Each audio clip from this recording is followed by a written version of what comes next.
return of the space cowboy into planetary goodbye song.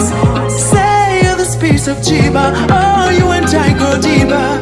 Maybe I have to get high to get by. This is the return of the space cowboy. Benvenuta, ci vediamo a Via Veneto, è un gran piacere per me ospitarla, consigliere regionale di Fratelli d'Italia, Chiara Colosimo, onorevole Chiara Colosimo, grazie. Grazie a voi per l'invito e per questa location straordinaria e per la vostra trasmissione. Vicepresidente in prima commissione affari costituzionali e statutari, affari istituzionali, partecipazione, risorse umane, enti locali, sicurezza, lotta alla criminalità, componente della settima commissione, sanità, politiche sociali, integrazione socio-sanitaria, welfare. È una delle poche onorevoli in tutta Italia che ha volontariamente rinunciato al vitalizio, mi piaceva dirlo, e nel 2010, se non erro, anche alla Blu. Sì. Chiara Colosimo, iniziamo da chi? Posso iniziare da Chiara? Certo, meglio anzi. E tra donne, se si può, ci diamo Meglio anche qua. ami il sigaro e il buon vino? Sì, sono due dei miei pochi vizi, diciamo. Il sigaro me lo regalo nelle serate in cui ho un po' più di tempo e mi voglio rilassare. Ne fumerò, diciamo, 10 in tutto l'anno, quindi non è che sono una fumatrice incallita, ma è una cosa che mi rilassa moltissimo. Molto bello, sai? Sì, non tutti la pensano così, posso dare una chicca, c'è Giorgia Meloni per esempio che mi rimprovera, dice che una donna non deve fumare il sigaro, che questa cosa è troppo femminile, però insomma a me ogni tanto di nascosto, no è bello, non è una cosa quotidiana, quindi si può fare. E sul vino ancora di più perché è una passione che ho in comune con mio papà. E, quindi soprattutto quando sono quelle poche volte che stiamo insieme lui mi fa assaggiare tutte cose nuove, buone, e prima o poi farò anche un corso perché vorrei essere un po' più tecnica nella scelta. La passione per i nostri vini, voglio dire, l'Italia, no? Devo dire che è una passione che qua ha di che camminare, no? Assolutamente. Già vedendoti io dico che sei un peperino. Lo dicono tutti, non so perché, sarà il nome, Chiara. Però ecco, raccontaci un po' di te, Chiara, proprio dalla partenza, dagli esordi. E Chiara è sempre stata questa, perché io ho iniziato a combattere, come dico io, a scuola. E quindi in realtà ancora prima che potessi immaginare che fosse poi un percorso e anche una scelta di vita come è oggi. L'ho fatto perché c'era semplicemente una cosa a scuola che non mi andava, cioè non mi facevano votare e quindi ho trovato il modo per votare, diciamo. Io andavo al Convitto Nazionale, il Convitto Nazionale non c'era la rappresentanza d'istituto, io mi sono impuntata e lì ho conosciuto questo mondo che poi è diventato il mio mondo perché di fatto ho 34 anni, lo frequento da 16, però è praticamente tutta la mia vita e quindi mi ha assorbito da subito tutto il tempo, anche quello libero, perché ho scelto di seguire Giorgia nella sua sezione mentre io abitavo a Roma Nord e quindi facevo Roma Nord, sì, esatto, e quindi vicina di casa. Ah, vedi, ancora adesso no. E io mi sono spostata un pochino ma non tanto, quindi sempre in quella zona lì vivo, ma poi non l'ho mai frequentata perché appunto ho iniziato a fare su e giù con il mio cinquantino già a 16 anni. E Hai capito però da subito quasi qual era la tua strada? io fino al 2010 non ho mai pensato che potesse diventare anche un lavoro oltre che una passione, perché poi di fatto oggi faccio solo quello, quindi anche il mio lavoro, però è anche il mio lavoro dall'inizio e tutt'oggi e per sempre vorrei che fosse così, è innanzitutto una passione. Molti mi hanno chiesto di chiederti che cos'è per te la politica, proprio conoscendoti, insomma, per quel che ti si può conoscere dalla tua attività politica che è un fermento, una continua attività. Quindi che cos'è per te la politica? Occuparmi dei più fragili prima di tutto, è una scelta che ho fatto e che faccio tutti i giorni molto consapevolmente, e occuparmi in generale del bene comune. Cioè io credo che quello che si è perso dalla politica sia l'idea che la politica serve per risolvere dei problemi e soprattutto non serve per aiutare il singolo. Questa è una cosa che ho scritto sulla mia porta all'ingresso dell'ufficio. Non serve per aiutare il singolo fare politica, serve per risolvere i problemi della comunità. Al singolo, se posso, gli do una mano, ma a me, se c'è il problema del lavoro, così come ce l'ha un amico di Chiara, ce l'hanno in tanti. Allora io non posso risolvere il problema dell'amico di Chiara, devo mettere in moto e in campo delle iniziative politiche che aiutino la comunità a trovare lavoro laddove il lavoro manchi. È un po', diciamo, io ho tatuato qui i mulini a vento di Don Chisciotte e ho le lance e il mulino a vento. Avevamo dubbi che potesse incarnare, insomma. È un po' così, diciamo, è un po' una battaglia contro i mulini a vento, ma se smettiamo di combatterla abbiamo perso. Proprio perché sei di Roma, c'è una domanda di Staforo, perché poi sei consigliere regionale, quindi ti occupi. Beh, sono eletta a Roma.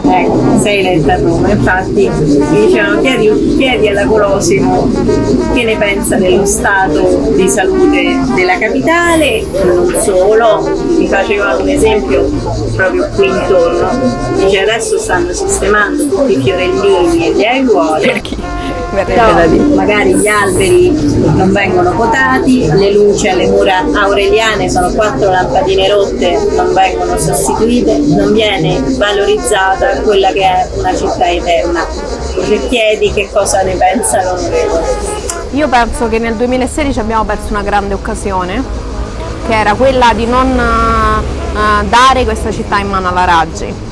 Penso che quello che abbiamo visto in questi ormai 4 anni e mezzo, andiamo verso la fine di questa consigliatura, sia il peggio che potesse capitare a questa città, perché vedete, secondo me l'onestà è il prerequisito per qualsiasi mestiere, poi ci vogliono le capacità. Qui faccio un esempio su tutti, così come tu lo facevi sugli alberi. Sì, è un esempio banale, ma ci hanno impiegato quasi 4 anni per fare un bando di concorso per i demolitori delle auto. Cioè ragazzi, ma di che cosa stiamo parlando? Ma com'è possibile che in una città come questa non si sia in grado di fare un bando? Cioè Roma è Roma, Roma è il cuore di tutto, è anche il biglietto da visita della nostra nazione, dell'Italia. Poi in questo periodo ti fa ancora più male, perché appunto il centro di Roma è vuoto, sembra un'altra città e ti accorgi ancora di più di tutte le carenze, di tutte le mancanze che in periferia magari qualcuno può pensare sia normale, ma in realtà qui non c'è più differenza tra periferia e centro. L'abbandono della città è ovunque ed è sotto gli occhi di tutti. Mi auguro che l'anno prossimo anche i romani se ne ricorderanno quando andranno a votare, perché insomma, una volta si può sbagliare in buona fede, la seconda no. La seconda no. E su questo non si può non darti ragione, l'abbiamo detto varie volte e parecchie volte. Invece in regione cosa non si è fatto durante questa, insomma, sia durante l'emergenza che adesso dopo? Allora, la regione è praticamente ormai diventata una specie di dormitorio, come posso dire, nel senso che da quando il presidente Zingaretti ha deciso di occuparsi del suo partito a livello nazionale, ci sono le seconde e le terze linee che gestiscono la regione e questo comporta di fatto un abbandono generale. Io ormai faccio un'interrogazione al giorno perché ci sono soltanto cose che non funzionano, però devo dire la verità, quello che è successo in questi ultimi mesi e che è stato poi oggetto di titolati su tutti i giornali e così via, è a mio avviso la parte più brutta e anche la storia più triste che si possa raccontare della politica, perché io l'ho chiamata la resa delle istituzioni, ma di fatto di questo stiamo parlando. Se in piena pandemia qualcuno può dare ad una società con un capitale sociale risibile 35 milioni di affidamento diretto per della merce che non arriva mai e successivamente non tornano nemmeno i soldi dati in anticipo a quella stessa società, beh, vuol dire che la regione ha fallito e che la politica ha fallito, perché il messaggio che passa a chi per esempio sta ancora aspettando la cassa integrazione o a chi ha visto il suo negozio fallire, qual è? E che se sei amico di qualcuno magari arrivi al posto giusto? Allora, sulle mascherine penso che il PD, perché Nicola Zingaretti è il PD, ha dato in assoluto il peggior biglietto da visita. E hai detto tutto, invece come insomma nelle tue commissioni, insomma la tua attività, quali progetti stai spingendo e portando avanti? Allora, c'è una cosa di cui io vado veramente fiera e che mi piace raccontarti, perché è una delle poche volte che alle parole seguono i fatti in tempi sicuramente non brevissimi, ma dall'opposizione doppiamente difficili. Io nel 2011 ho iniziato a occuparmi di autismo e la prima cosa che ho fatto quando sono stata rieletta, ho ripresentato la legge sull'autismo. Di fatto è una legge in sostegno delle famiglie che hanno figli nello spettro e che vogliono accedere a delle terapie, le più note sono l'ABA, il Denver, il TEACH, che la sanità pubblica non gli passa perché nelle ASL non ci sono i professionisti che possono fare. Queste terapie costano fino a 2.000 euro al mese e voi capite che è al limite quasi per un consigliere regionale, figuriamoci per una famiglia presente. E i numeri ci dicono che è in crescendo ed è un dramma per la maggior parte di queste famiglie. Quindi questa legge nel 2018 con un blitz alla Chiara, come dico io, l'ho inserita dentro il collegato di bilancio, ci ho messo i soldi esatto, bravo. E proprio i primi di giugno di quest'anno è uscito il regolamento definitivo, quindi oggi sul sito del Comune di Roma e in tutti i comuni del Lazio voi trovate un avviso pubblico dove i genitori possono registrarsi, scegliere un terapista, perché abbiamo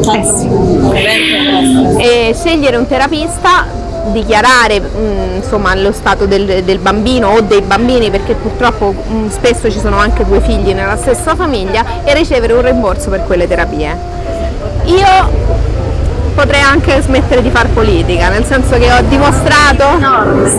dimostrato che volere è potere e che occuparsi dei più fragili alla fine vale la pena. Quindi esiste già questa concreta possibilità? Sì, lo trovate su tutti i siti del comune, è operativa. Voci No, non c'è nessuna voce, la legge è semplicissima, ci sono due elenchi, uno è l'elenco dei terapisti e uno è l'elenco dei genitori. I genitori fanno richiesta, però io ho voluto inserire l'elenco dei terapisti perché noi abbiamo anche il dovere di non mettere queste famiglie in mano a dei truffatori, e quindi se per quest'anno non c'erano i tempi per fare l'elenco dei terapisti e quindi tutti quelli che fanno richiesta perché hanno già sostenuto delle spese potranno accedervi, invece dall'anno prossimo dovranno scegliere uno dei terapisti riconosciuti dalla regione, che è un modo per tutelare ovviamente le famiglie che si rivolgono a dei terapisti. E i messaggi che ho ricevuto dai genitori e dalle associazioni con cui ho fatto questo lavoro per me valgono tutta la mia attività politica. Fratelli d'Italia, che forza, che evoluzione sta facendo all'interno del paese e come vivi questa tua appartenenza? Fratelli d'Italia è in un momento straordinario e lo dobbiamo innanzitutto a Giorgia Meloni. Perché la sua serietà e la sua coerenza finalmente viene riconosciuta da tutti, e gli italiani che hanno capito che al posto del grande proclama ci vuole il grande lavoro la scelgono sempre con più costanza. Leggevo stamattina che abbiamo superato il 16 nei sondaggi, anche se noi non ci crediamo tanto, però si percepisce. Io dico la verità, mi capita almeno 2 o 3 volte in una giornata di gente che ci ferma e ti dice mi raccomando andate avanti. Perché? Perché in questo momento storico ancora di più c'è bisogno di serietà. Per me Fratelli d'Italia è casa mia. Io sono sincera, probabilmente dopo lo scandalo fiorito e la questione del PDL non avrei continuato a fare politica se non ci fosse stato un posto in cui mi riconoscevo completamente. Era troppo a 26 anni stare in mezzo a scandali, finanza e così via. Quando però lei si è messa in gioco, che è stato subito dopo perché era il 2013, io non potevo non seguirla. è come se fosse veramente casa mia. Io dico sempre, noi siamo sorelle d'Italia, ancora prima che fratelli d'Italia, però è proprio il posto dove so che, per carità, insomma, quando i partiti si ingrandiscono, per fortuna entrano anche persone con altra storia e noi ne siamo molto contenti, però è anche vero che è il posto in cui so che fino a quando il timone lo ha lei non vedrò mai certe schifezze. Nessuna parola da commentare. Quoto enti locali. Enti locali, tu insomma hai anche questo rapporto diretto con chi è sul territorio e deve interfacciarsi con le comunità ogni giorno. Che tipo di rapporto hai? E cosa pensi sia necessario per i comuni? Allora, noi abbiamo ovviamente tantissimi eletti sulla città di Roma, nei municipi, ma abbiamo tantissimi eletti nei comuni della regione. Purtroppo non abbiamo consiglieri regionali eletti nelle altre province, quindi io di fatto, tolto uno che si è aggiunto poi, però è nella provincia di Rieti, io di fatto seguo tutte le province. E quindi durante la settimana mi capita un giorno di stare a Latina, un giorno di stare a Viterbo, un giorno di andare a Ronciglione, un giorno di andare invece in provincia di Roma, per esempio dai miei amici di Bracciano, dove abbiamo sia sindaci che consiglieri all'opposizione. Quello che manca, soprattutto in rapporto alla regione, è un rapporto costante, che è quello che noi proviamo a instaurare, perché io ogni mese per esempio mando una newsletter dove ci sono tutti i bandi, perché alle volte può succedere, soprattutto nei piccoli centri, che non si ha contezza delle opportunità che ci sono, e anche qualcuno ha interesse che non si abbia contezza di queste opportunità, perché così si gestiscono meglio. Però è importantissimo invece far vedere che la regione è sì un ente legislativo, ma è anche il primo ente di prossimità. Una rete. Ovviamente sì, e ovviamente non possiamo dimenticarci che la differenza tra Fratelli d'Italia e tanti altri movimenti è dovuta al fatto che Giorgio ha sempre investito sulla struttura e sulla sua classe dirigente, per cui noi abbiamo sicuramente nella regione, ma anche devo dire in tutta Italia, una classe dirigente molto preparata che sta nei comuni e che infatti con noi sta crescendo. Abbiamo vinto in comuni importanti, a Cagliari, faccio un esempio, piuttosto che in cittadine rosse della Toscana e così via. Perché? Perché la nostra non è gente improvvisata, ma è gente che negli enti locali ha fatto il suo percorso e che oggi sa di poter dare delle risposte, che è un po' quello. Bracciano, devo dire, conoscendoli, abbiamo amici in comune che stanno cambiando la città. E non solo, dobbiamo aggiungere che hanno preso la città in un serio problema, diciamo che non era proprio da tutti metterlo a posto in così poco tempo e così bene, e quindi io mi auguro che possano essere di esempio a tanti di quei comuni anche nella nostra regione che attraversano lo stesso problema. Ci vuole serietà, ci vuole tanto lavoro, quello che il sindaco. Al telefono. Vabbè, il mio numero tanto ce l'hanno più o meno tutti ormai. Diretto, no, sì, le casse erano vuote, hanno fatto un lavoro straordinario a Bracciano. Cosa, e questo lo chiedo spesso, il tuo sogno nel cassetto, anche se, voglio dire, hai un'attività importante. E il mio sogno nel cassetto non riguarda, diciamo, la parte politica, perché non sono una che vuole arrivare chissà dove. A me interessano i risultati, e quindi già portare a casa un'altra legge tipo quella sull'autismo per me sarebbe, adesso ne ho una sull'accesso ai disabili non collaboranti, perché spesso noi non ci rendiamo conto della difficoltà che chi ha una disabilità grave, per esempio, ha ad andare dal ginecologo piuttosto che dal dentista. Cioè, se tu ti muovi con una carrozzina che è una specie di super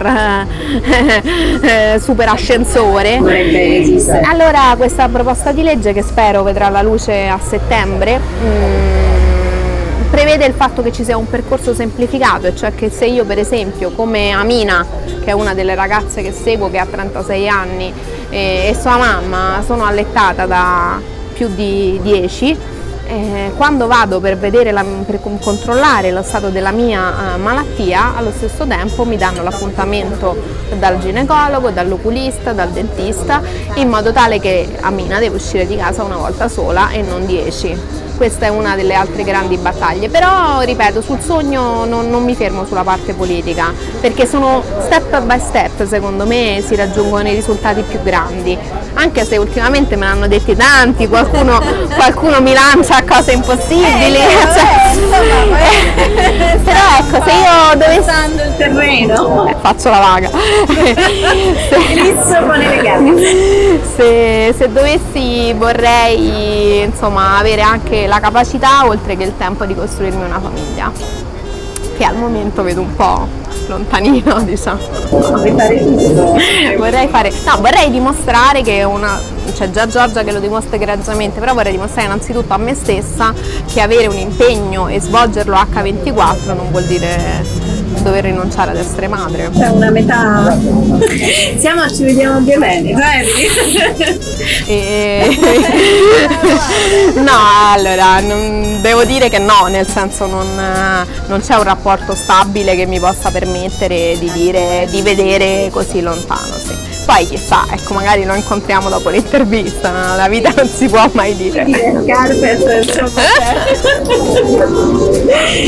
Però di flirt me ne mollano tantissimi, quindi se ne volete parlare siamo pronti. Vedo qualcuno qui che ride da lontano perché c'è una lunga storia. Osservata speciale. Sì, c'è una lunga storia. Dicono che io ho un rapporto privilegiato con chi sta al lato opposto di me. Cioè tra opposti, diciamo, ma questo fa parte del suo essere, però. No, fa parte dell'idea che ho io degli uomini, questo è vero, cioè io preferisco Che idea hai degli uomini? io preferisco chi crede in qualcosa che chi non crede in niente, quindi è molto più facile che io mi trovi d'accordo con uno che la pensa opposto a me perché lo rispetto, piuttosto che con invece uno che non crede in niente, diciamo il ragazzetto per la sera o lo scappato di casa / figlio di papà non fa certamente per me. Andiamo con che cosa sono per te i valori più grandi? La mia famiglia. Il motivo, riallacciandomi alla domanda di prima, spesso penso che non ho un uomo accanto perché ho l'immagine di mio papà, che è un uomo tutto d'un pezzo, straordinario, a cui ho fatto patire le pene dell'inferno come tutti, diciamo, come tutti, e il rapporto tra mia madre e mio padre e come hanno cresciuto sia me che mio fratello Claudio è per me comunque il faro, no? Nel senso che io credo che poi la famiglia sia lo specchio della società. E quando tu cresci in una bella famiglia, certamente quelli del Mulino Bianco non esistono, i problemi ce li abbiamo avuto tutti, ma dove innanzitutto ci si rispetta e ci si vuole bene, allora è un'altra storia. Rispetto e amore, diciamo, sono due parole un po'. Esatto. Quindi cercasi uomo come mio papà, virgola non esiste. Non faccio finta di niente. Chiara Colosimo, grazie. Grazie a te, veramente piacevolissimo. Grazie a voi. Return of the streets cowboy interplanetary goodbye song. Say you're the speech of Chiba. Oh,